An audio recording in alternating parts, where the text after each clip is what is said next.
Good evening, good afternoon, good morning. Hi, I'm Sudeep Sen. Today I'm coming live from Kochi in Kerala with very poor internet connectivity. So if I disappear, Indran's going to bail me out. My co-host is Indran. Indran, where are you? Good morning, everyone. I'm in Washington, D.C., in Rockville, Maryland, just outside of Washington. Welcome to another episode of Poets and Writers Studio International, and looking forward to hearing our three poets today. Thank you. So we have three wonderful writers, Barbara, Jaime, and Martin, and that's the order we're going to go with. So Barbara is on first. Barbara and Jaime will be introduced by Indran, and I'll introduce Martin. And we each have about 15 to 17 minutes each to do whatever you want to present. And then we'll have a couple of questions and so on. So welcome, all of you. And yes, please keep the chat box open on the side. We try and as much as possible paste the texts because the viewers really like that when you're reading and the text is available on the side. The bios are there as well. Use it to promote your links, upcoming events, anything that's relevant to poetry or fiction or your writing life. So please use the chat box freely. And welcome.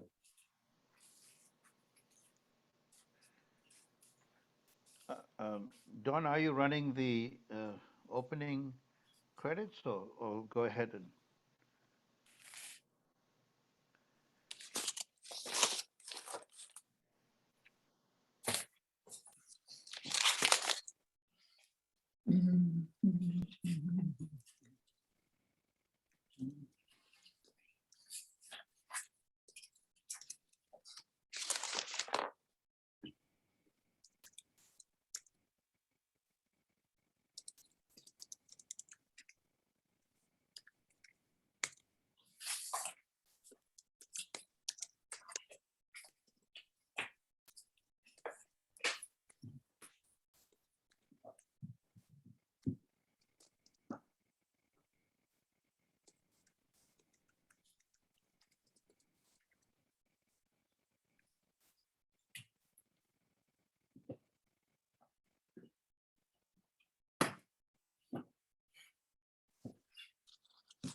Wonderful. Welcome, everyone, to Poets and Writers Studio International. We're going to begin our feast today with the poems of Barbara Goldberg.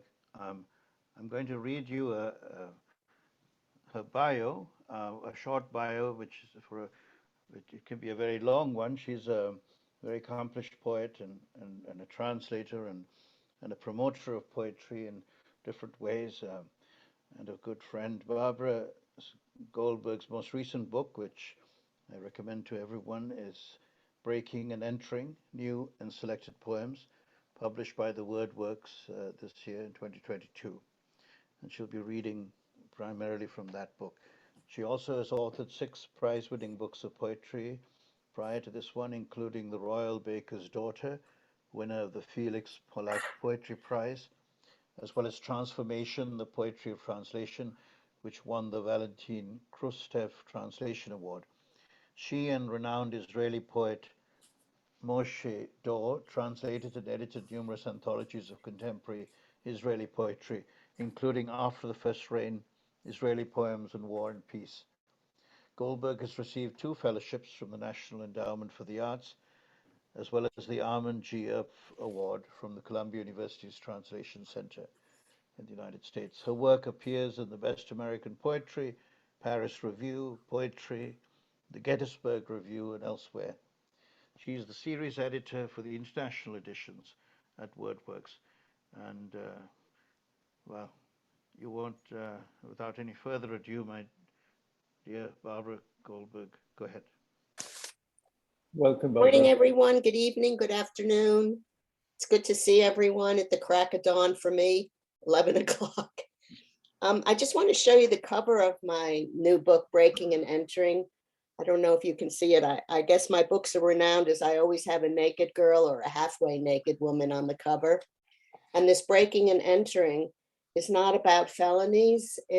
I think of it as breaking into the unconscious. That's the way I think of it. Anyway, I'm going to start off. It took me a year to find this image, just saying. So I'm going to start off with a poem called Furlough. I love to see those tall, lean, muscular men with their clean-shaven heads and digital watches toss their kids in the air. And I love to see them drop, not weightless, but light as grenades. This is how children learn that fear can be fun. And fathers, that this too is hand-to-hand combat. To cradle or kill. What story do we tell ourselves to justify that a dunam of earth is worth dying for? That a child opening his mouth with an O of pleasure overturns everything? We grow like onions, our heads buried in dirt, and we die like onions, face down in a pot of boiling water. Gravity causes all to fall down, and love to hold things up. Gosh, we die like onions.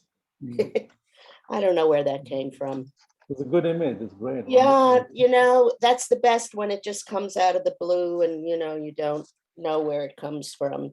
And as a matter of fact, I'm just reading this next poem on a very different subject because the same thing happened. Like, I don't know how the onions got in. You'll see on this next poem, which is called Marilyn, about Guess Who, the same thing happened. An image came from that I have no idea. And of course, that's the interesting part of the poem. And it's because I'm so indecisive, because I keep, you know, going further and further into what's going to be surprising, really, to the most important person, which is me, Marilyn.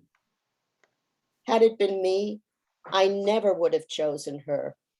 Too blonde, too white, too drop dead gorgeous. Not to mention her voice, breathy and hesitant. I guess some men like that. Luckily for Marilyn, I'm not a man. Now take Audrey Hepburn, petite, spiked bangs, French twist, her taste for wit, someone I could grow into.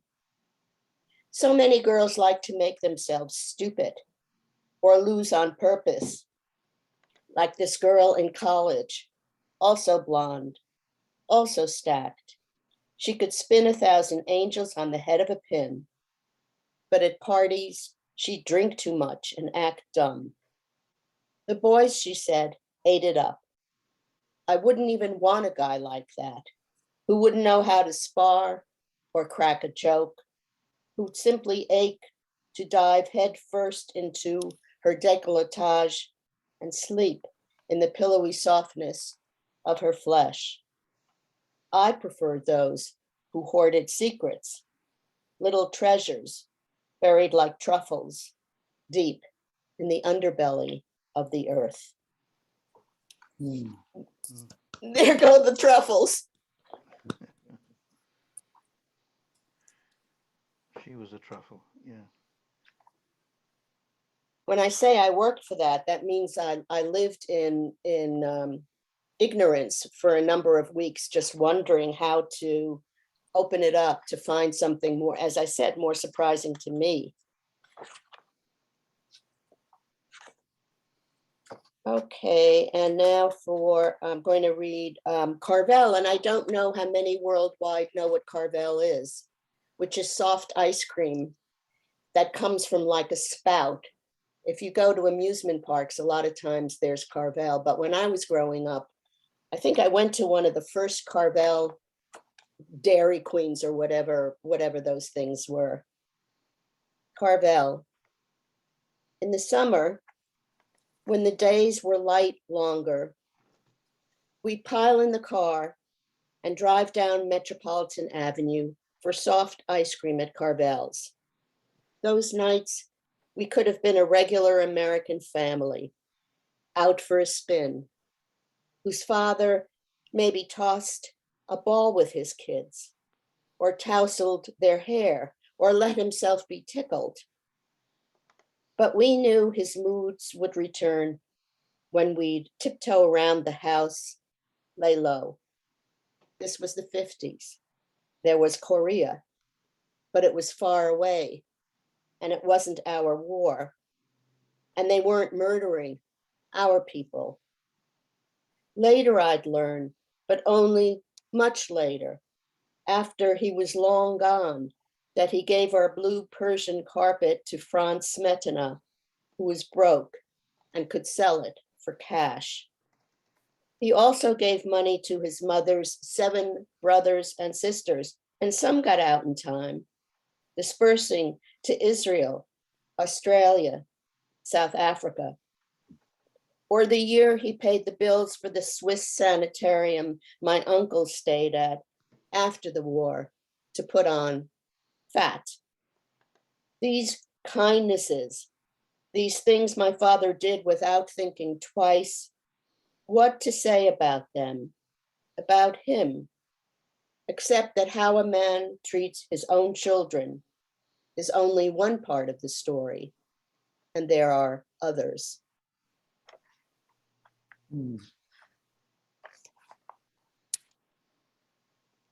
Here's another side of my father, I guess. It's called Star.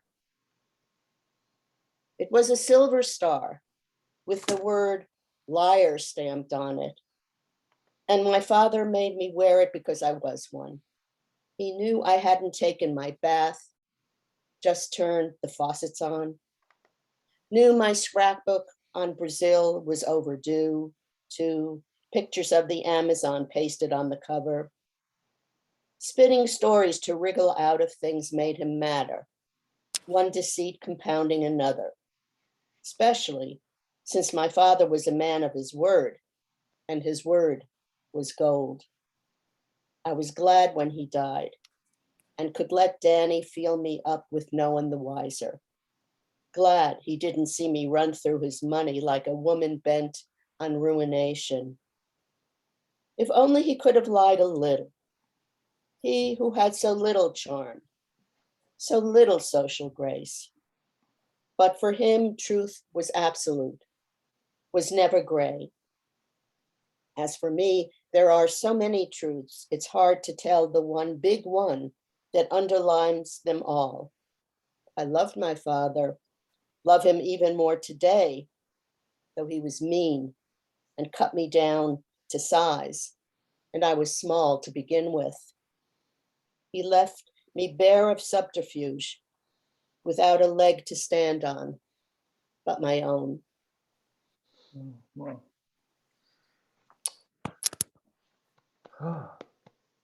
Bare of subterfuge. For a little comic relief, only I guess it wasn't so comic. When I was well into middle age, I learned from a relative who didn't mean me well that my father had a mistress. He was already dead, my mother was dead, and I was so curious about this mistress, and I think, she said it to upset me, but actually I was very happy because everyone should have love in their life, and I didn't think he and my mother were the perfect match. So I gave him 3, and I'm just going to read the last one. I mean, these are imaginary. The last one is Lily. Had it been me, I would have chosen Lily Robinson for her cigarette holders and thin pell-mells, the only one in the refugee circle who drew a beauty mark next to her mouth, wore slinky black tuxedo pants paired with a white satin blouse. She had the same air as Marlene Dietrich, only Lily's hair was black and shiny with razor sharp bangs and spit curls. Who wouldn't have adored Lily, so devil-may-care, singing chansons while husband Willie ran chords along the Baby Grand? Rumor had it that there was a threesome, Lily, Willie, and Dodo, all three of them the best of friends. The rest of the country loved Ozzie and Harriet. No wonder I felt a world apart. Where everyone here was because of Hitler. Everyone escaped while others had perished. Everyone took pills to bring on sleep, took marital risks, drove too fast, favored sweets, and could not get enough. Hmm.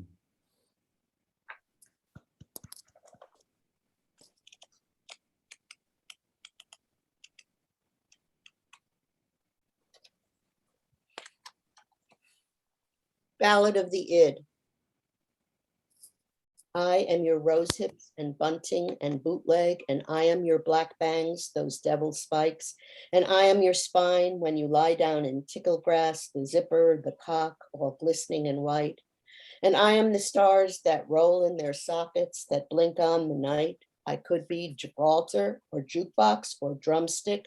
Without me, you're puny and pallid and prudish, and with you are banquet, a wishbone with tassels. That time in the bistro, I bit your sister and squealed on the parter. And who pulled you out of the muck of intention? And who sang hosannas for spunk and risk? Who shorted the sheets? Who stole your tom-tom? Just ask and I'll tell you. I did, I did.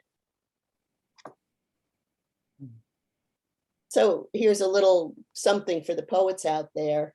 I love mistakes when they are fortuitous, and the fortuitous mistake here was I meant to type out the much of intention, and I guess I mistyped and it went to the muck of intention, which I like so much better. And here's a little secret again to amuse myself. The poem ends, just ask and I'll tell you, I did, which is id at the end with id. Am I doing time-wise? You're doing fine, but maybe one or two more poems. Yeah. Okay, here's tectonics. Once I have committed your body to memory, I can begin to go beneath the surface of skin, follicle, pore. The orphaned mother who birthed you now is mine. That scrappy boy at loggerheads with the world, I claim him. And as for you, you absorb the brunt of my father's rage. This is what is meant to cleave, to take on sorrows we do not own and make them ours, so intimate, a coupling. And that is why in love's afterglow, I feel close to tears. Something has been split open. And if the body is like the earth's crust, the deeper the fault, the more it can hold. Yeah. Beautiful, beautiful. I'm going to finish with the miracle of bubbles. Those of you from Washington may remember this, this incident, which was a plane crash some years back.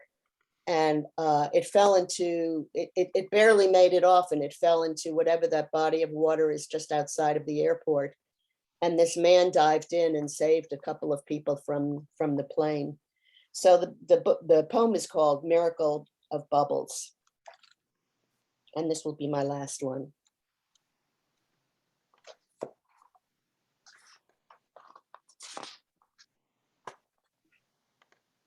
A woman drives to the video store to rent a movie. It is Saturday night. She is thinking of nothing in particular. Perhaps of how later she will pop popcorn or hold hands with her husband and pretend they are still in high school. On the way home, a plane drops from the sky, the wing shearing the roof of her car, killing her instantly. Here is a death. It could happen to any of us. Her husband will struggle the rest of his days to give shape to an event that does not mean to be understood. Since memory can operate without plot, he chooses the romantic, how young she was, her lovely waist, or the ironic, if only she had lost her keys, stopped for pizza. At the precise moment the plane spiraled out of control, he was lathering shampoo into his daughter's hair, blonde and fine as corn silk, in love with his life, his daughter, the earth, for corn silk is how he thought of her hair, in love with the miracle of bubbles, how they rise in a slow dance, swell and shimmer in the steamy air, then dissolve as though they never were. And just for Bravo. funsies, you can guess how I spelled waste. Any takers? Thank you very much. Bravo, Barbara. Bravo. Wonderful, wonderful. You know, I'll kick off a couple of questions. I mean, really, classic poetry, you know, written timeless themes and refreshing to hear, to poetry renewed by this sort of universal pain and suffering and redemption that you do write in every poem. There's one poem in particular, the line that rose inside of me, and if the body is like the earth's crust, the deeper the fault, the more it can hold. And I think that I'll take that back with me wherever I'm going. Tell me a little bit more about your thoughts on sort of other kinds of poetry, you know, experimental poetry, poetry that sounds and reads like prose, poetry and so on. And yes, the heart is big and it can hold all kinds of voices and expressions. But do you think there is a special place for the sort of essential poetry that you write, which Oh, I definitely do. go As ahead. a matter of fact, I'm very interested in that kind of work, or language poetry, or poems that play with language in unusual ways. As they say, you know, the connection between river and rivet is more interesting than river and stream. So I admire that. I do play with language a lot, as you can see, but not in that way. But I'm remembering something. I don't know how many of you know the poet Gerald Stern, who seems to be immortal. He's still alive. But he said to me, tell me, does your poetry have heart? And I guess that ultimately that's what moves me. I'm not saying it's any more admirable. Well, I do, because I write it, any more admirable than anything else. But I think, like, when I come to a poem, I want to be moved. I don't have to understand it, but I do want to be moved. Thank you. Barbara, you one of the poems you skipped was Harvest, which I've just put on the chat. Very political And poem. yes, it's a wonderful poem, and you just you achieve so much in such a little space. And also you are playing with a different kind of typography and white spaces. Would you like to read that? And then I'm going to ask you something. Okay. Harvest. Does it have a page number? I decided not to read it, actually, because it is political. Just give me It's the 1 second second, poem. please. It's a second poem in the Word doc you sent. Yes, I know. So it would be in, gee, I'm sorry to waste so much time. It's right after Furlough in my, oh, so that's a new poem.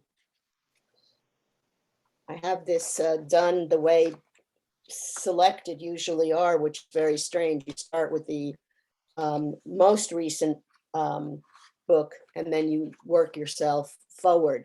So there's a section, of course, called New Poems. Anyway, this is called Harvest. And it kind of is a go together with Furlough, the first poem I opened with, which is also a political poem. And which is this poem. Is it on the screen? Yeah. Okay, so you see that I did something different here, which is, by the way, the spaces. the spaces took me forever to figure out. I couldn't figure out, where the words should come. I tried, all different kinds of things because I'm obsessive.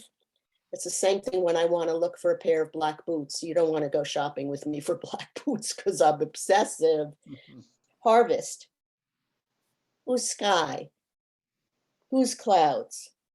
Whose bleached white sun? Whose thorns? Whose hills? Whose sniper? Whose troops? Whose trucks? Whose trees? Whose olives? Whose stones? Whose land? Yeah.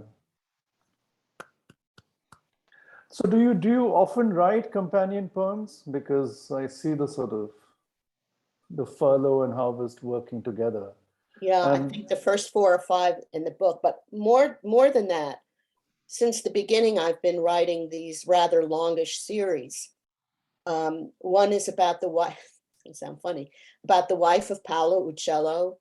Uccello was the Renaissance painter who, in a way, kind of invented how to portray perspective theory on a flat surface. So I got into this whole imaginary thing about his wife because in the lives of artists of that period, there are never any women mentioned. So the voice of that poem is his wife, who I remember the hardest part of the poem was calling them, the Museum of National Museum of Art, and finding someone said, what was the name? What was her name? Because it's not even recorded. And so she actually found the name, which was wonderful. And then I have another series on the mother of Charlemagne, whose name was Bertha Broadfoot, who might be the precursor to Cinderella. She had big feet. And that's kind of based on a medieval myth. But again, the fun in those is that I get to research the time period. In the Paolo's case, I guess it's 14th, 15th century, and the other one is actually earlier, 11th, 12th century. And I guess you're getting the idea that I kind of do different things throughout the work. And as I said, if I don't want to bore myself, and I actually enjoy doing those historical things a lot. I didn't read any of them. Yeah, I like the idea of, because the word whose is repeated constantly as a Whose land? double word. Yeah, double word phrase. The way you sort of chose to break it in lines 2 and 3. And of course, there is a reason I can see that. But I think I want to read out Helen Ivory's summation of your reading, which just so succinctly says everything we want to say. She says, huge and elegant poems. I love the wit and humanity and perfectly landed metaphors. Yes. Oh, lovely. Yes. Well, Helen is not only a marvelous poet, but a great tutor. Does a lot of work. So I can see how beautifully she phrases it. Oh, marvelously landed is pretty marvelous. Yes. As a matter of fact, my second book is called Marvelous Pursuits, meaning in that old sense of the word merveille, marvelous. Yes. So thank you very much. I appreciate that. Thank you, Barbara. That was wonderful. It was a real eye-opener for me, at least. Yes. And I'm going to read your poems on the page. Thank you. Thank you, Barbara. Wonderful, wonderful. Well, we go on now to my dear friend Jaime Manrique. Jaime is a consummate poet and novelist and teacher and a migrant as well into English literature and a renovator of the language. He has written essential novels. I'll just talk about the novels for a minute, like This Afternoon Forever, Cervantes Street, Our Lives of the Rivers. These books have accompanied me over these last several years, and I've shared them with my family, with my friends, and I recommend them to you as sort of essential reading of contemporary fiction. but it's as a poet that I first met Jaime Manrique, who has left me various indelible images throughout his career. We were colleagues at one time at the Eugene Lang College at the New School, and we friendship has gone on over different languages and through time. Um, really grateful to you, Jaime, for agreeing to read for us today. And I'll leave you now with Jaime Manrique, reading to us from New York. Go ahead, Jaime. Oh, hello, good morning, or afternoon, or evening, wherever you are.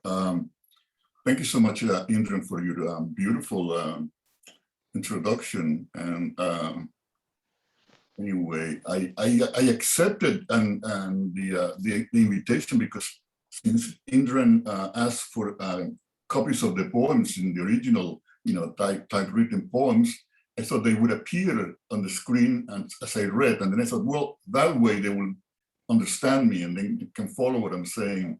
But now that I know that it's not going to be such a thing, and I'm just going to have to read, I get very nervous because my English pronunciation will never improve. So it's really bad. Not so bad, but it's terrible.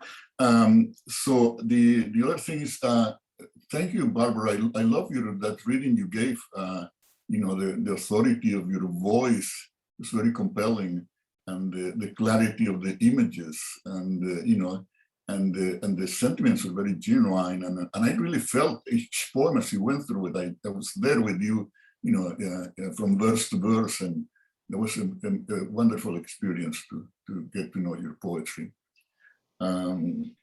So I'm going to read a few poems. Some of them I wrote in English, and some of them I wrote in Spanish. So the ones I wrote in Spanish were translated by, I don't know, by a couple of translators and poets. And I don't know, these were poems that I just kind of like, I could just like, I'm trying to do a book of my selected poems, and these are part of that, sort of in the middle of my, the work I've done as a poet. I've published books of poetry in English and in Spanish, like every 20 years. When I was 25, when I was 45, when I was 65, and now, next year I'm going to be 75. So maybe I'll publish. There will be time for my. Anyway, my selected poems. And so the first poem is called Poem for Matthew Shepard, and 1976, 1998. He was an American student who 25 years ago almost was murdered by two guys he met in a bar. And so it was horrendous murder, and the repercussions were felt throughout the whole world, the shock and the anger, and so this is a very simple poem, and I wanted to use it right in the voice of Matthew, like talking about his last moments on earth. And actually, this poem was later put to music by David Del Trecce, the well-known composer who won the Pulitzer Prize, and it's become sort of like an anthem, and so now since it's Gay Pride Month, I thought I would read it, and it's a short poem. Poem for Matthew Shepard. In the final moments, when the station wagon pulled away, I shivered and was thankful to feel something. Blood glued my eyes. I thought the last thing I want to remember is not the look of hatred in their eyes. I breathe in the smell of the grass that grew before winter set in. I heard the song of nocturnal birds. In my mind's eye, I saw shooting stars, the waning harvest moon, the light of dawn. The wind swept over the plain, yanking the matorral, a coyote howl perhaps a wolf, a field mouse scurried in the dark. Later, I imagined the birds lifting off after the planets, rising in the silvery skies. As the warmth of the day neared, I didn't dare hope I'd be rescued. Then my soul began its upward ascent, a sigh traveling to the arms of God, where I'd find a peace I had never known on earth. So that's Matthew Paul. Bravo, bravo. So the second poem is a fairly scandalous poem, which I had never published in Spanish, but it was published recently in Colombia. And I think, my aunts and cousins will never speak to me again. But anyway, it's like it was written like 30 years ago. So if I now or never. So it's called 1963, which is the year when I was, in 1963, I was 13, 14 years old. And 1963 was the year I started getting up at night to play with my uncle Giovanni's cock. At night, I watched him undress. After he put out the light, I went to sleep in a feverish state. Waking up past midnight, I skulked to his bed, pulled out his boxers, his cock, and hold it in my shaking hand until it would harden. I didn't know what to do with the cock other than my own in my hands, so I held it in the dark while the bats swooped among the plantain trees in our yard, while the night watchman combed the streets, blowing his whistle to say there were no prowlers in the midnight, that the world was a safe place. It was 1963. No cataclysms lit up the night skies. As I held my uncle's cock, stroking it lovingly, placing it next to my cheek, breathing in the pungent smell, I wondered whether Giovanni, his body rigid, his chest heaving, was asleep. In the morning, I felt ashamed. Giovanni never said a word to me. He was 24 years old, unemployed, with a lame foot, and he spent his days reading the newspapers, waiting for his meals while he drank sweet black coffee and smoked piel rojas. Each night, I waited for that moment when the silence would be so strong, I know no shame, darkness protecting my secret. Then, one evening, as I arrived home from my English class, Giovanni was sitting on the porch reading a newspaper. He looked up and said to me, "Marilyn's dead." I hurried to our bedroom, threw my beds on myself on the bed, and wept. That night, as I knelt by Giovanni's side, I knew I would go farther than ever before. I took his already hard cock and put it in my mouth, and when I heard him sigh, the terror of that 13th year of my life lifted, so that later, when the watchman blew his plaintive whistle to announce everything was fine, I felt peaceful and unafraid for the first time. So, and Marilyn is a Marilyn Monroe, so it's like both Barbara and I are, like writing about it in some ways. This other poem is also a poem of I think in a way I've been writing my autobiography through my poetry, because my first book of poems was like the present back then, 50 years ago, and then it was like a flashback, and then I flashed back to my childhood, and I wrote, my first volume was full length volume. In Spanish was in English was about all my childhood in Colombia, in Barranquilla, and then these poems now that I'm reading now are about my adolescence, when I was 13, 14 years old, living in Barranquilla, Colombia, okay? So I hadn't thought about that, but that's how I've done the story of my life with this poetry. And this one is called Tarzan. It's like Tarzan of the Apes, you've seen all the movies, or you've heard of the movies, or maybe you've never seen them, and then you're lucky. But these were the movies I watched when I was a kid, and so it was a big figure in my imagination, Tarzan of the Apes.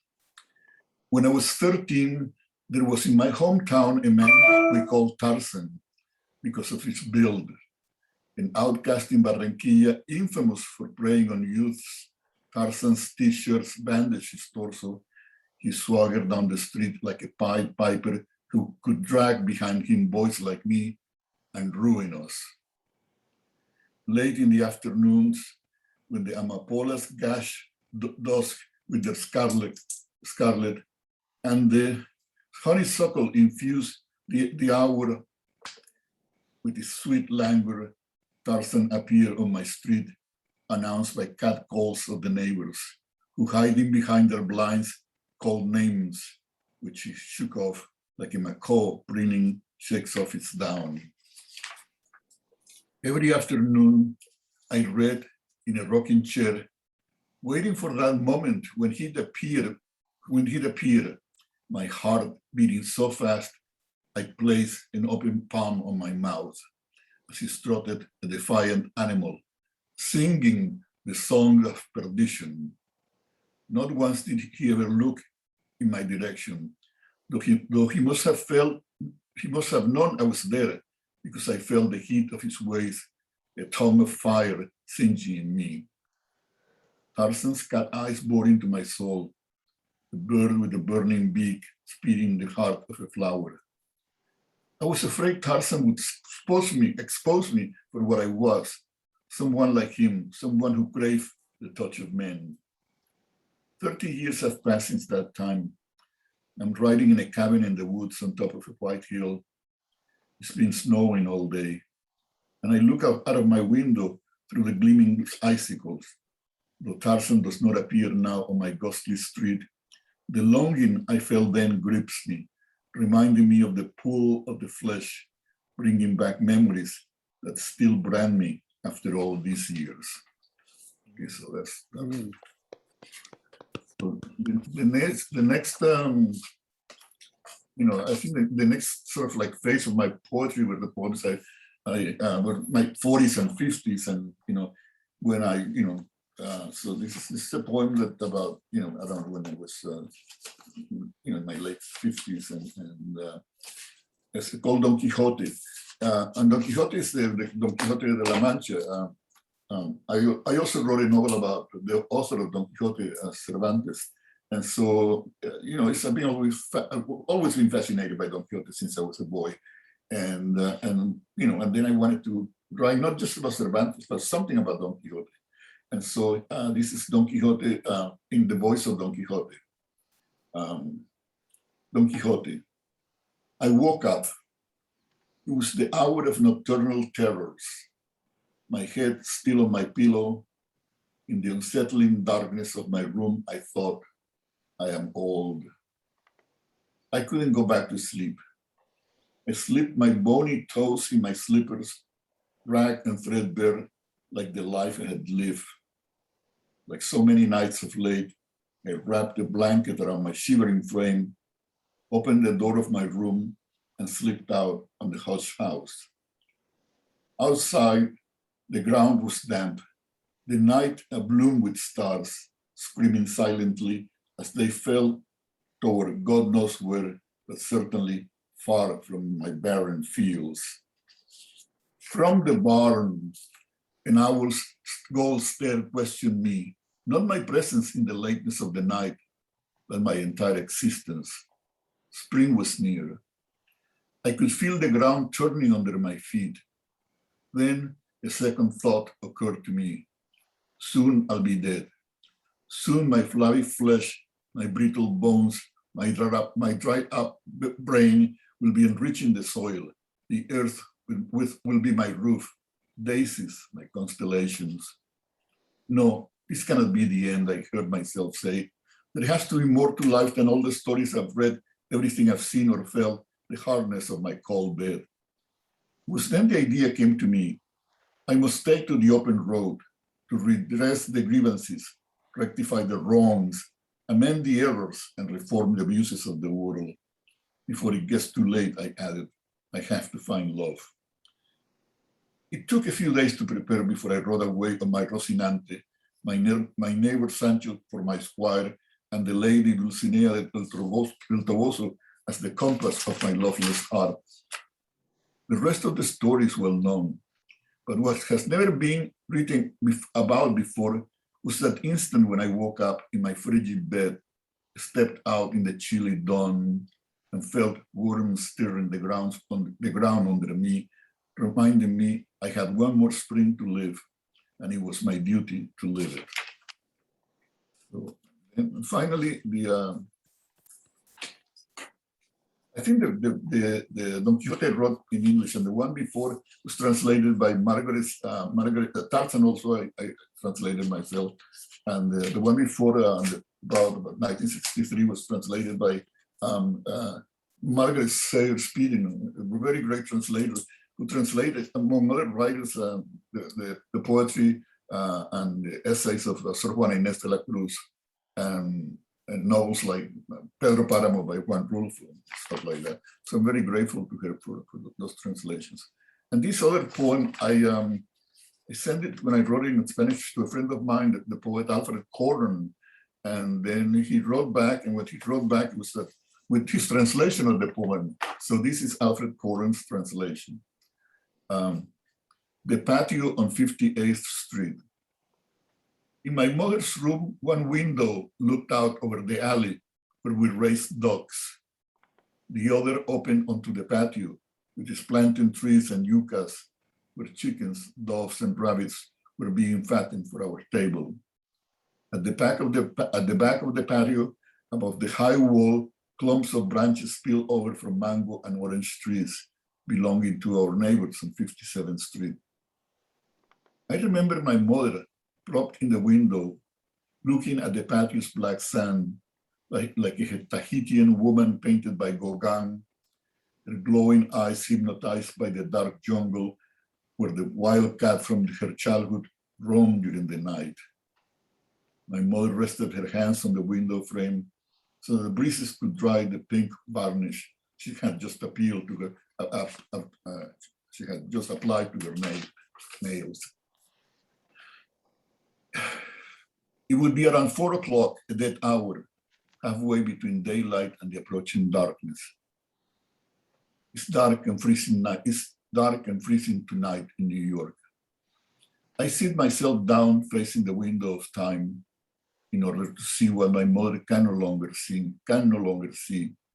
Before me opens the long road of our lives, the stations and stops of trains and buses where we'd get out, at the houses where we lived, other patios with different fruits and animals.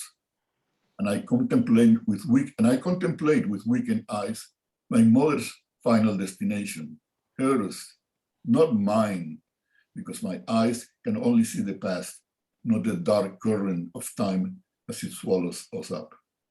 That's it. Thank you. Thank you so very much, Jaime. Thank you for revealing these long-held truths close to vest. And there is so much to talk about, but let me just begin. So many lines that stay with me. The earth, and then the earth, the roof, and then the daisies, the constellations, and then you are my Don Quixote, just in case you didn't realize that already. I thought that was your Dulcinea. No, you're my Don Quixote. Oh, okay. And we always need a Don Quixote, even if you don't go off and fight political windmills every day. Anyway, listen, excellent work. I have a quick questions about a phrase that has always stuck with me that the poet Ramanujan used once about my poems he said it was a welcome addition to the poetry of migration. And that stayed with me throughout my life. And I'm wondering about you as a poet, also writing, in a sense, the poetry of migration and the migration from one language to another and the return. And I know you keep up writing in Spanish poetry, and then your novels are translated by others back into Spanish and published and are celebrated in the Spanish language, not only in Colombia, but throughout. So tell me about that, your experience of the migration into English, your first experiences as writing poetry in English, writing your novels in English, because at what point did you say, I am now a writer in English? And just talk about that experience of translating yourself from one language into another? Well, I left Colombia when I was 17 years old. So my Spanish was information at that point. I was writing, scribbling short stories and poems and scribbled a novel and whatever. But I was a boy and I didn't know what I was doing anyway. So, but I had a sense of what the Spanish language, and I knew my vocabulary was really ample. And so when I came to live in the United States, in Florida, in the little town in the middle of Florida that was like the deep South. I don't know, I fell in love with the Southern writers, like especially the novelists like Flannery O'Connor and Faulkner and Carson McCullers, Eudora Welty, and Truman Capote, all of those marvelous writers. And then I wanted to write like them, I wanted to write something, to do something that was in some way related to how I felt about the writing. And then that's when I sort of began to write little by little fiction in English. But I continued writing my poems in Spanish until I was in my late 40s, I think. And then by then I felt more comfortable in the Spanish language. And I thought, well, I have nothing to lose. If I write poems in English, nobody's going to read them, so I don't care what happens. So I started writing some poems in English, and now and then I still write in English and in Spanish the poetry. But in the other sense, my poetry, I mean, as you know, because I read that poem, the nonfiction poem, which you publish in Beltway Quarterly, my poetry has become more political, and in the sense more about migration and the mistreatment of immigrants and and all that stuff. And that's like where I find myself now, at this point in my life, which is my main concerns in a way, not just me exclusively, but the people of all the world who migrate, to Europe, to the United States, to Asia, whatever. And that's a mass that never stops and keeps growing. And I think they are the future of humanity. So, and there is so much pain and suffering and persecution and terror. And I wanted to get close to that experience and celebrate them. So that's what I'm doing. Wonderful. And you also introduce or reintroduce into the English language words like nocturnal, which are not that common, but in your works they're rebaptized, so to speak, I suppose. I don't know. I just think that there's a sort of unconscious perhaps or conscious just benefit, grandeur that comes from having the one language informing the other. But it's just an observation on my part. Well, thank you. Of course, yes. I mean, celebrate that. I'm very aware of both languages, and I consider myself lucky to be able to sort of navigate, my writing in the middle of both languages, which could be a disadvantage. But for me personally, it really enriches me, and it makes me feel like, I don't know, that I can, speak to two worlds at once, the Spanish-speaking world and perhaps the English-speaking world too. And, I'll pass the microphone, but I just want to say one quick thing. Just signal one of your books, because here we are in Pride Month, and it has one of the grandest titles I've ever known. You know the one I mean, right? You want to tell us? Eminent Maricones. That's right. Yes. And then the subset is Lorca, Arenas, Puig, and me. Yes. Another outrageous title of mine, another outrageous book. Wonderful. Yes, thank you. Thank you, Jaime. Go ahead. Jaime, thank you for your wonderful reading, and Barbara before that. Few things I have to ask you. It's clearly very, very difficult to do. You write about grief with such lyricism.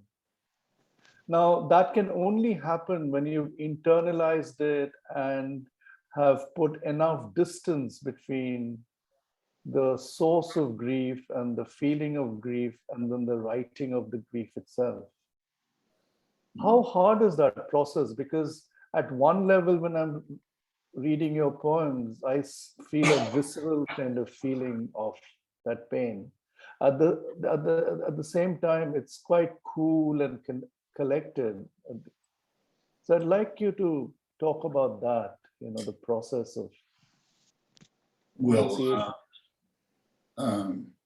I personally wish I had written poems about sex, rock and roll, and drugs or something. I wish I had written poems about that exclusively. 3 things I like. But no, my poetry is very melancholy. It's very melancholy and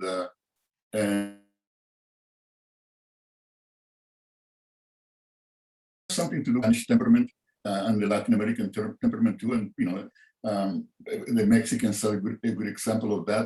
We're all obsessed with death, and in a way, our relationship to death is different from the relationship of the Anglo-Saxon world, And so, death has always been sort of like a friend of mine, but an aloof friend who's never let me, get very close. But I want to know better because I don't know what happens on the other side.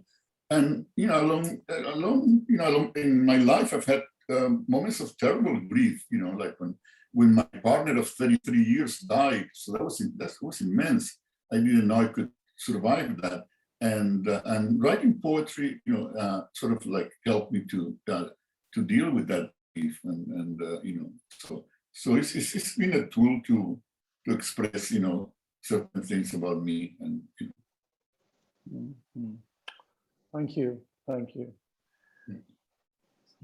Now we have the final writer, Martin Figura, joining us from Norwich. And his bio is on the side. He's a friend and a remarkable reader and performer of poetry too, apart from the fact that his words are so wonderfully etched on the page.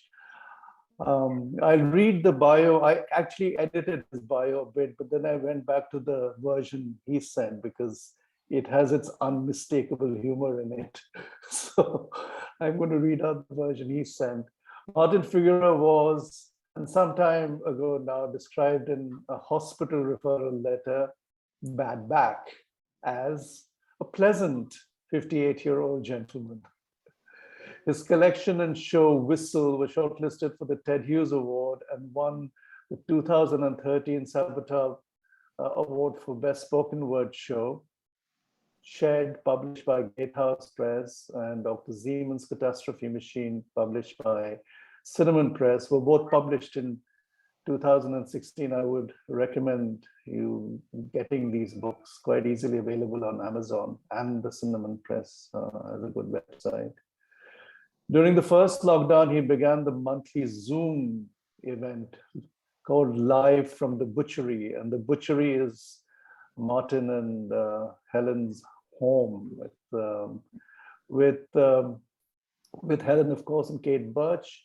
And it won the Best Spoken Word Night Sabato Award and continues to this day. It's really an excellent series. In 2021, he was the Salisbury NHS Writer in Residence. The pamphlet, My Name is Mercy, from Fairacre Press. Some of his work has been filmed by Olivia Colman and published in The Guardian.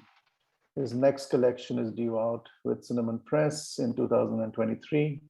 He lives in Norwich with Helen Ivory and Sciatica. He's performed his work all over Britain and around the world and on BBC. And Robert McCrum of The Observer says of his work, a revelation, funny, sharp, and on top form. Martin, a very, very warm welcome.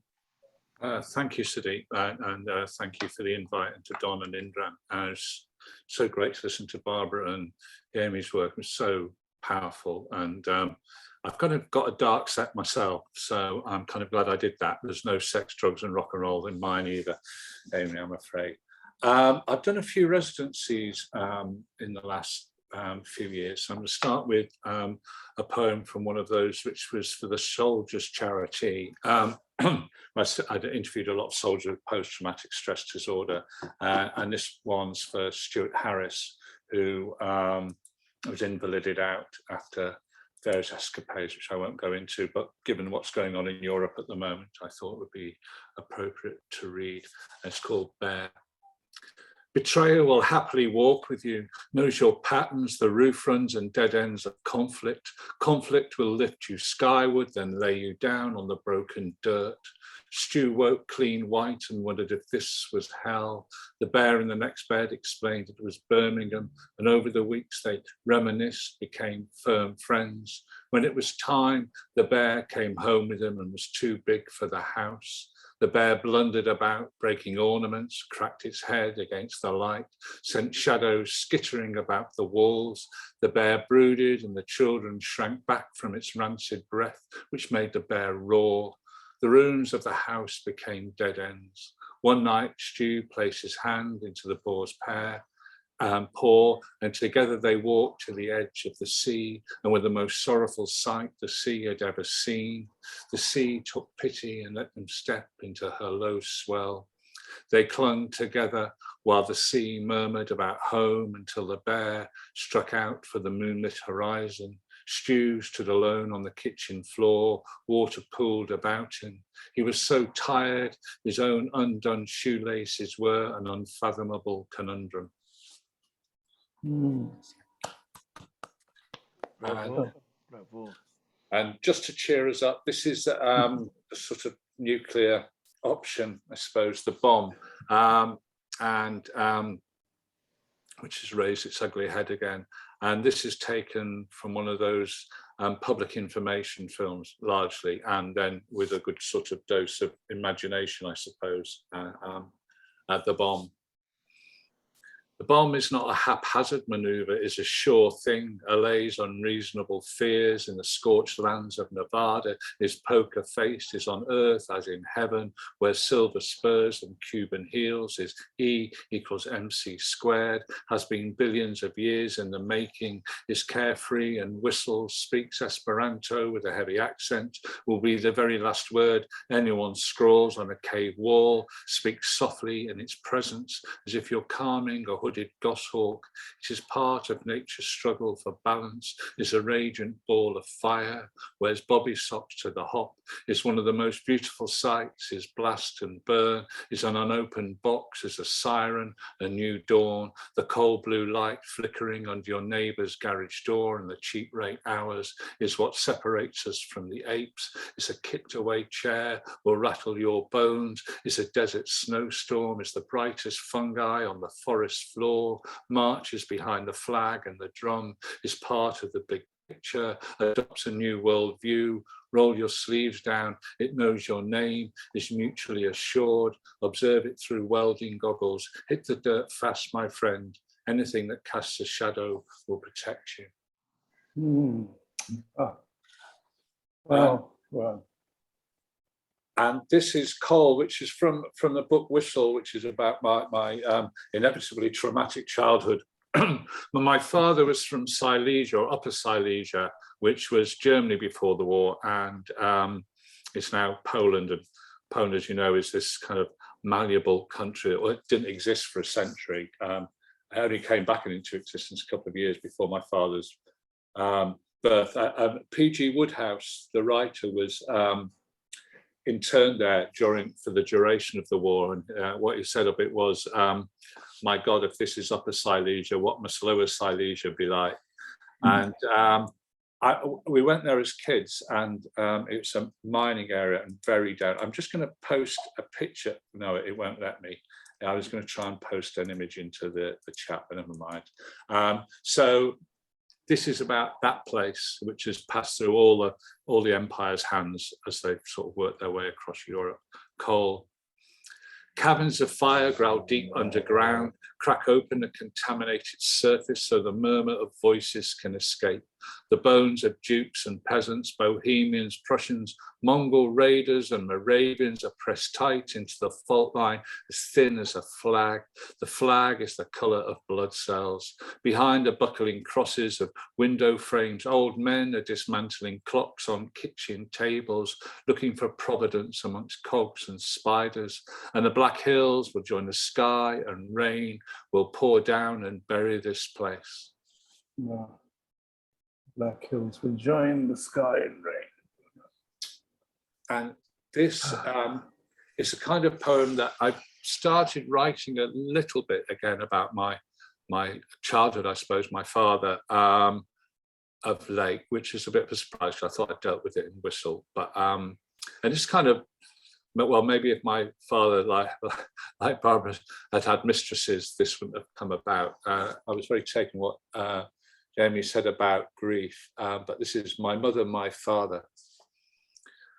My mother never met my father when 17, did not die at his hands at 32, because he never boarded the ship to Liverpool after the war. He went home to Bitham to recover on the wrong side of history. They walked separate lives down hobbled streets in the stunned aftermath where fate was blind and love letters never blazed across the firm stationery and time was dreary slow, a subterranean river until love struck in the alluvial dark, spark like flint for both of them so many miles apart. I allow them only this coincidence to both marry on the self-same day they never did. Franz Joseph Figura's face shone like a silver slotty behind his fine moustache, and June Evelyn McCulloch's face shone like half a crown beneath her veil, and happy ever after they were, each with many children, none of whom were me. I am someone else entirely. This was never written. My mother never met my father when 17, did not die at his hands at 32, because he never. Oh, Thank you. brilliant. Thank you. I'm going to read a couple. How am I doing? About halfway, I think. So My Name is Mercy is a pamphlet. I did this residency with the NHS in Salisbury during the pandemic. It was quite a remarkable experience to do. And we produced this sort of pamphlet of the poems, which I'm going to read a couple of, one of which is a kind of found poem, which comes from a broadcast on the Newsnight TV program here. It's a news program, obviously, and it's sort of found poems from what the nurses said. I think it's a pantoum, I could be wrong. My name is Mercy. Morning, my darling, my name is Mercy. I'm your nurse for today. How are you?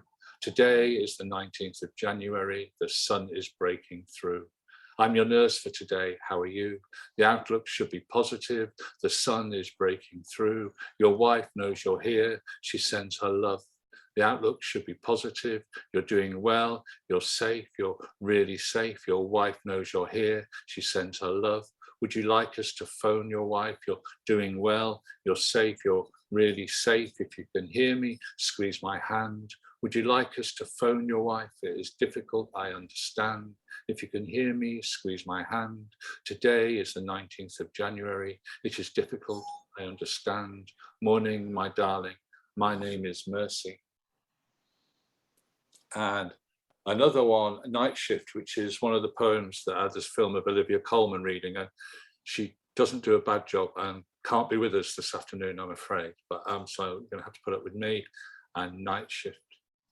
In the blue orbit of a night shift, I glimpse myself beyond the window, untethered, an astronaut adrift from my craft in the bleary otherness of particles and dust. If I could reach through light years and touch my blue-gloved hand out there in the refracted constellation of flickering monitors, if I could be heard above their vital signs and respiratory hum, I would ask me if the earth is still as beautiful as they say.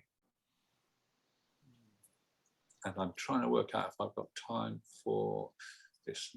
Yes, The Remaining Men. I used to work as a photographer, and I did a residency in the northeast of England, which is a mining area in one of the old mining villages after the mines were closed.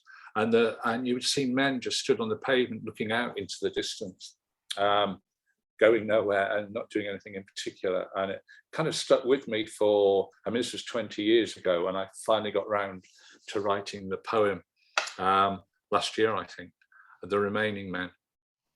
When the men surfaced for the last time and dispersed, some were left over. These men wandered about the town until they each found their own particular sweet spot. Then they just stood there, looking out over the scarred coast through red-rimmed eyes to the rough brown sea. As the days went by, people gave up asking them why so still and could they fetch someone or something. They became like street signage, A-boards, parked prams or tied up dogs, something to be maneuvered around. As the months went by, the men became hardened to difficult weather, filling their pockets with hail. During the great storm of '87, their caps blew off and went cartwheeling down the streets with bin lids.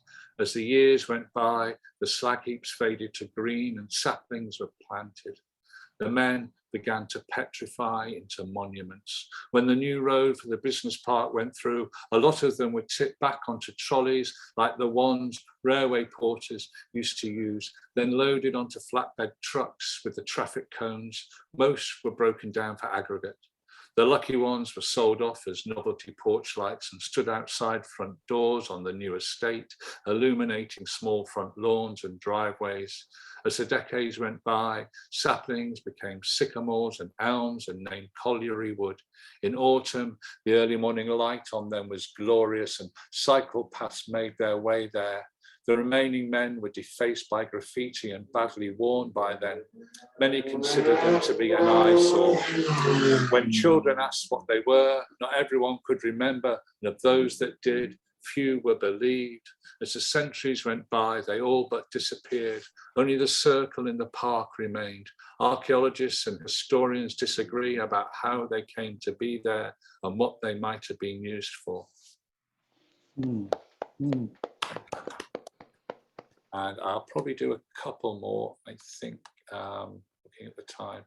I want to do this because it's a specular and you're going to see it on the chat, and normally I have to explain. So it's a poem works its way into the middle and then works its way back, kind of eats its tail, but it changes in its intent about halfway through. And it's based on Gillian Waring's video piece, 2 into 1. So the form seemed to fit that, and she interviewed 2 boys talking about their mother and interviewed a mother talking about her 2 boys. But then she swapped the words, so they were lip synced between the 2. And the father, though he didn't get a voice, is very present in the subtext of what was said. So this is largely found from that video. It's really worth checking out. Gillian Waring, 2 into 1. It's on YouTube. And it's called Failure. And it's in the mother's voice. He loves me, I suppose. I am a failure. There's a better way of doing things. I am a dramatic woman. I know I think too much of myself and I should be submissive, a proper wife. He's very caring, really. He says I like to be dominated.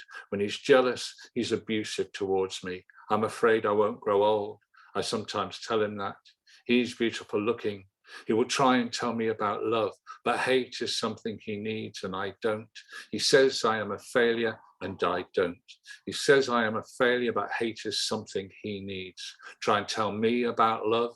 He's beautiful looking. He will grow old.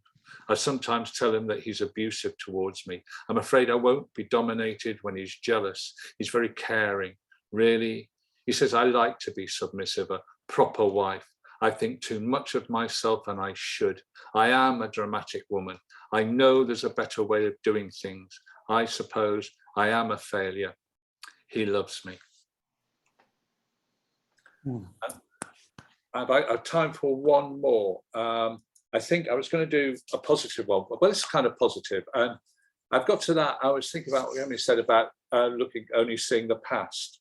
And there's Philip Jones Griffiths, the Welsh photographer, who his book Vietnam Inc. is probably his most famous. There's these photographs of Liverpool in the mid 60s and early 60s, which is kind of where I spent a lot of my childhood, playing in those streets which were rubbled and between the Blitz and being slum cleared out. And it's hard to imagine myself amongst something that just seemed, well, it is from another century, but it seems like from a completely different era. And the idea that I was in amongst it is sort of hard to imagine. And so this is in my Liverpool home, and is it? No, it's not. It's The Leaving of Liverpool. There's another poem which I'm going to skip past. and talk about this as though the last poem, The Leaving of Liverpool. Thanks so much for listening. I look for myself in those old photographs of Liverpool, and I'm nowhere to be found amongst the urchins grinning in their ruins. It's as if I imagined running in a pack about streets suspended between the Blitz and Bulldozer, or ever looked down from that sandstone ridge into the very center of the world, listening to its sound. Of course, I didn't fit, sent out by my mum across the polished steppe, prissy, fearful and scrubbed in my sandals and shorts, little bow tie and parted hair.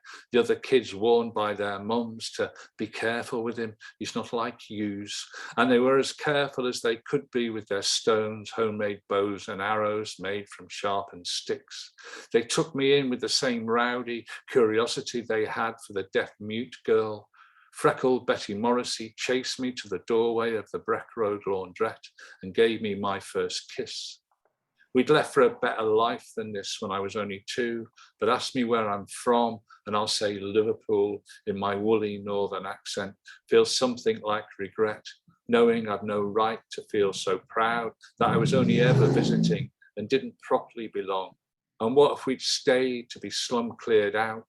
Who would I be? Would I find myself in one of those photographs? Thanks very much. Thank you. Brilliant, brilliant, brilliant. My God, I feel breathless actually. The speed, I think Barbara used the word propulsion somewhere along the reading. But in this two sides to your poetry, which are so intricately linked. One is just the power-packed use of phraseology and words, really tightly wrought lines. And then when you read them, there's this kind of energy and, upspring kind of, there's never a moment where you can rest. Sorry about that. Yeah, you have to apologize. We're all sort of heaving, we need our inhalers. Clearly the sonics, the architecture of sonics is very, very important to you. You are a performer. I wouldn't say a performance poet because that leads you in another direction. You are what I would say the ideal kind of performer of poetry that works both on the page as well as on stage. Tell me, how much time do you spend calibrating the sonics? Because I also see another kind of calibration, which is the rectangle, the aspect ratio. As a photographer, you're viewing certain things. Your lines are very, very regular. Even when you're spinning off the lines like Hopkins, the rhyme schemes are such that, it loops back. And I love that specular thing. Talk about the architecture and the sonics, because I think that they are so, so crucial in your poetry and not much has been talked about in this program. This aspect of, yes. Okay. Well, I started as one of those terrible performance poets to show off, and so that kind of performative nature is kind of, I guess, and I write out loud, and I like that sort of excitement.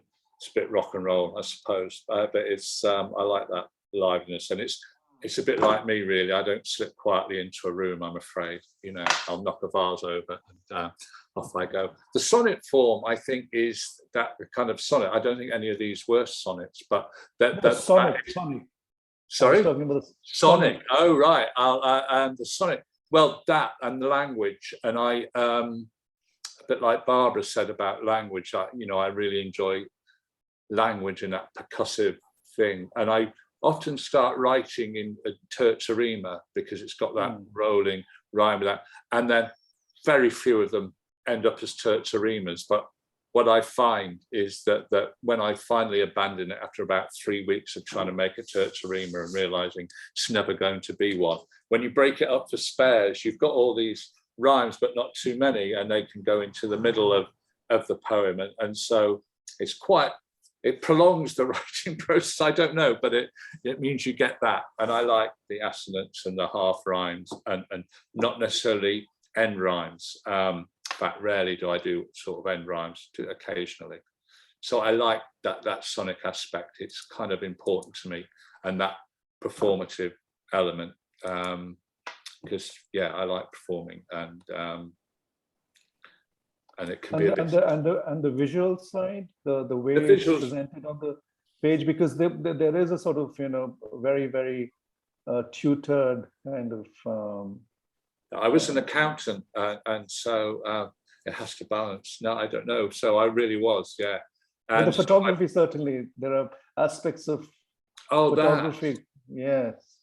I think that working as photographer and then becoming a writer, thing I noticed in having studied both is that all the critical writing about photography and poetry are kind of interchangeable, or are interchangeable. So Roland Barthes really important to me, probably more as a writer than he ever was as when I was a photographer. But he, Camera Lucida, and he talks about photography and what it does. And I think that they're suspended in the same frame of sort of time and physical frame in many ways, which photographs and poems are very similar. You can break experiences down, I think, like Jaime said, that looking back and become to an understanding with it, and it's a manageable thing, and you can put them together into sequences. But when a massive thing happens to you or life, is it trying to understand it and sort of summarize it or get a handle on it is difficult, I think, and poems and photographs can do that. And I write from photographs a lot. My father was a very keen amateur photographer, and so that Whistle collection drew heavily on photographic archive as much as memory, and so writing from photographs I still do quite often. Yeah. Is that all right? Indran, we can't hear you. Oh, sorry. Oh, right. I'm sorry. Was that okay? Did yeah, that was great. fine. It was my fault. I was on mute. I just wanted to say thank you. You're not at all the remaining man for me. This is what a poem! What a lovely poem, and all of your work. But look, I'm hearing you for the first time, so I'm delighted. I'm sort of in that phrase, of just being enthusiastically absorbing and listening. But I'm fascinated by what you just said about the writing process, that sometimes you're fiddling with the poem for 3 weeks or something, and then you come back. I think that's. If I'm lucky, yeah. I think that's a good instruction for all. I'm curious about this, and also the whole issue of performance and going back to Dylan Thomas and giving the poem the works on the page and then on the stage, but you do it seamlessly and very well. So I'm just looking forward to hearing you live one day and seeing you and keep reading your work. So this is really not a question, just the beginning of a praise song. Thank you very much. Thank you. Thanks, Indran. Thank you. Well, since Helen is also here, and Helen Ivory, who's on my screen right in the middle, and the husband and wife poets, very, very successful husband and wife poets. How much do you eat each other? Because I didn't ask this question last time because I wanted Martin to read his poetry. Do you edit each other's poems? Do you listen to each other's poems when it's being formed, or do you leave it to the end? Or because I know you're also working, your workstations are next to each other. You work very, very intimately, both in terms of physical spaces as well as the intellectual space. And then there's the other side of Helen, which is she's an artist, just like you are a photographer. So tell us, and Helen, you can jump in terms of the interplay or the sort of rubbing off each other, or is that important in your creative work? I mean, for me, it's important to actually live with someone who cares and knows what I'm doing, rather than me just being on my own in a room doing, I don't know what she's doing in there. so it's good to have someone, because writing can be quite a lonely thing, really, can't it? You can be sitting just on your own and so it kind of normalizes the experience. Any of these kinds of things, being able to share work with someone normalizes the experience. Martin is usually, well, apart from me, who hears the poems for the first time, Martin's usually the second person to read my poems, and we do share work in progress, don't we, Martin? We do, yeah, and it's really important. Helen's just a great editor and what have you, and so but we did have to sort of introduce I think it was a 45-minute or an hour rule, because it's very tempting when you've got Helen Ivory, Blood Axe poet, next to you, is to sort of almost every 3 minutes to go, what about this, what about this, and what have you, and she opened up the imagination to me, that notion, because I was a documentary photographer, and though I did sort of do these setups, so I did use the imagination. It took me a while to get away from being strictly narrative and open up, and it's still a lot of work for me. I think the analogy, probably to cut a long story quite short, is that there's this wall of about 50 doors, and one of them opens outwards and the rest open inwards, and Helen sort of thinks a lot, and then she sort of works out which is the right door, strolls up to it and breezes through with a poem out to the other side, whereas I just run at doors for a long time, bounce off them semi-conscious, until eventually I sort of fall through the one door that will let me through into the poem. And so we're kind of different writers and go about it differently. And I have to, but she kind of sets the bar. So I know enough to know what it needs to be. And it doesn't come that naturally to me often. So I find it hard work. And, whereas I can watch Match of the Day and find Helen's written 2 poems, while I've been watching the telly. It's quite annoying. No, but it's remarkable how different your works are. That's the remarkable thing, because by now you would think there are similarities, and there's very little except for just the clarity of craft and just the play of language, and just the erudition is common, but stylistically and thematically very, very, very different. So it's a real treat. But yes, we've come to just 2 minutes past 10 o'clock here, and we must wind up. But what a thrill, really. Just 3 outstanding readers, poets. Thank you, Barbara, very, very much. Jaime and Martin. And please stay in touch with each other. The whole idea is to stay in touch. And I hope I edit the poetry column for a magazine. So I'd love all of you to be part of it. I'll write to you separately. And if you can post these poems, publish them as a portfolio.